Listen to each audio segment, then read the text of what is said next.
Hello, I am Dr. Christian España Schmidt, and this is my EKG course. This time, I want to talk about EKG, the basics. So, what is the EKG? It is a recording of the electrical impulses or currents of the heart. Basically, from the surface electrodes, we register the sum of electric currents of the heart in paper or a screen during a determined time.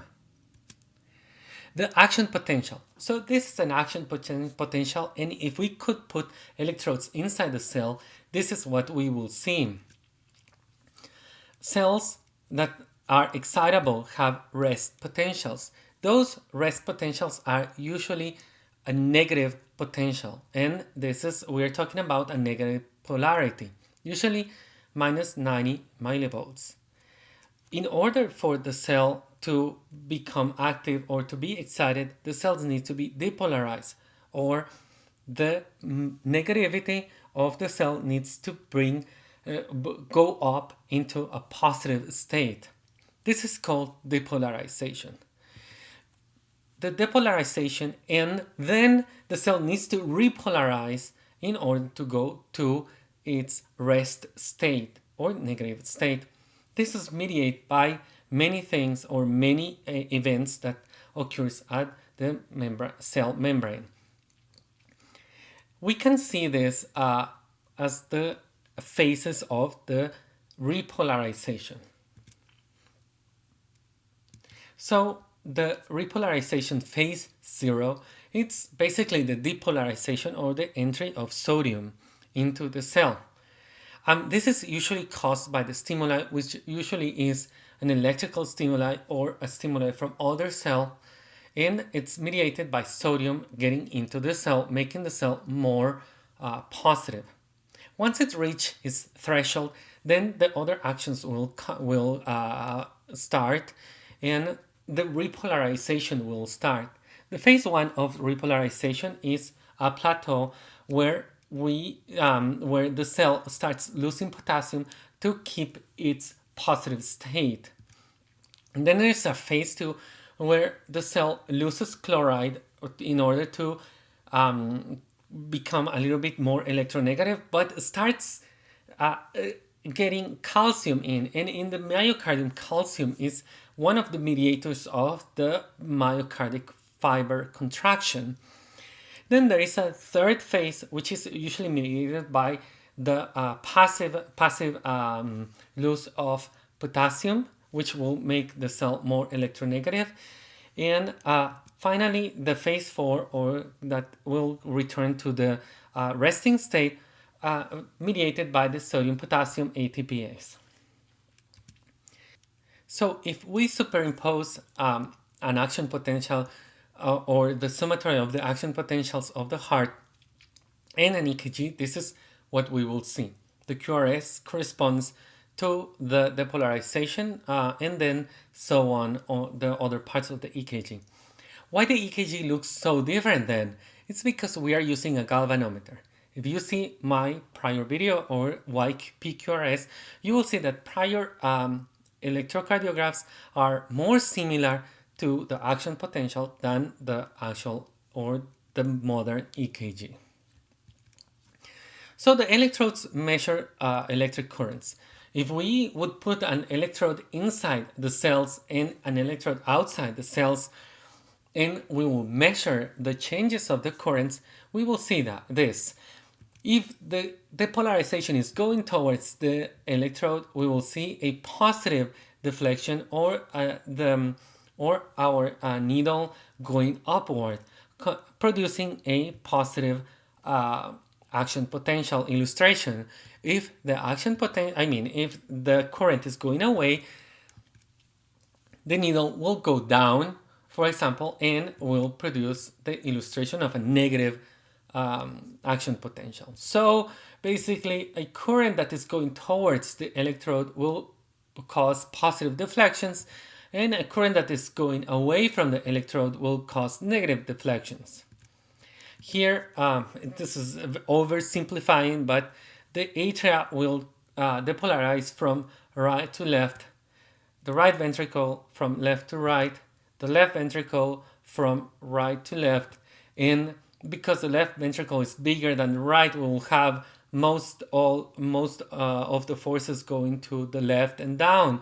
So the electrodes that are in the left, just like one, will see positive deflections mostly because the currents are going mostly towards it.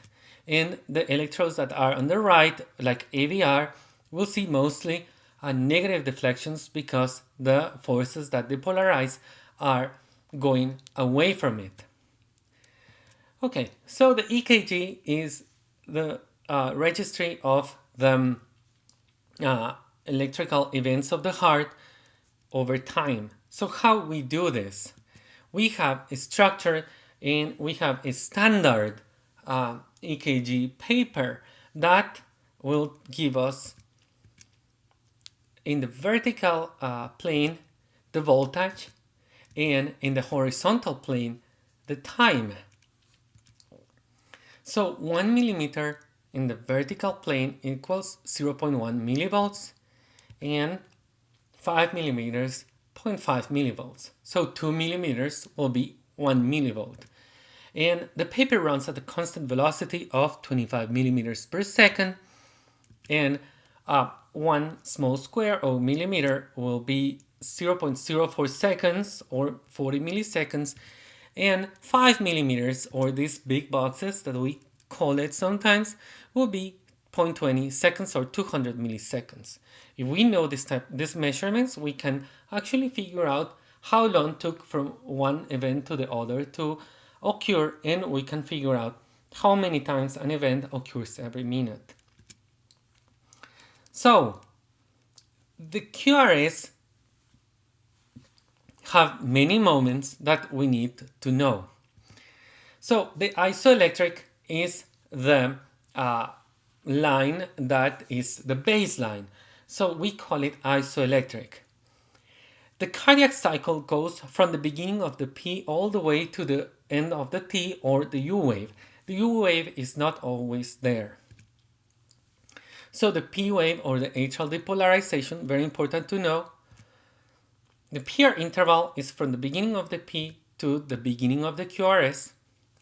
Then we have the Q, which is a negative deflection at the beginning of the ventricular depolarization, the R wave, which is a positive deflection, and the S wave, which is a negative deflection or a negative line. So then we have the T wave, which is the repolarization of the ventricles, and the U wave, which may occur after the T wave sometimes. U waves are not constant. The QRS, it's the ventricular depolarization. Sometimes Q waves may not be seen. Sometimes Q waves may be pathologic. And we have the ventricular depolarization from the end of the QRS to the end of the T wave, and the QT interval from the beginning of the QRS being the Q or the R wave to the end of the T wave. I just want to illustrate here that this EKG in the vertical line shows the time. In this case, we have 17 small squares, which equals 0.68 seconds between both R waves. This is derivation 1, which is seen from left to right. So see the forces that are going towards it. So this will cause a positive polarity or positive deflections, like in this QRS. And AVR, again, the horizontal, they tell us about the time. And AVR is seen from right to left. So see forces that are going away, causing negative polarity. Usually AVR, all the deflections are negative. And for example, here in a V3, which is more or less in the middle of the heart, we see these waves that are going up and down, so going towards the electrode and going away from the electrode, and this is called biphasic, not to be confounded with isoelectric. Isoelectric is the baseline. So this is for today. like and share this video, subscribe to my channel, and check out my other videos. This has been Dr. Christian España Schmidt. This is my clinical EKG course, EKG the Basics. Thank you very much.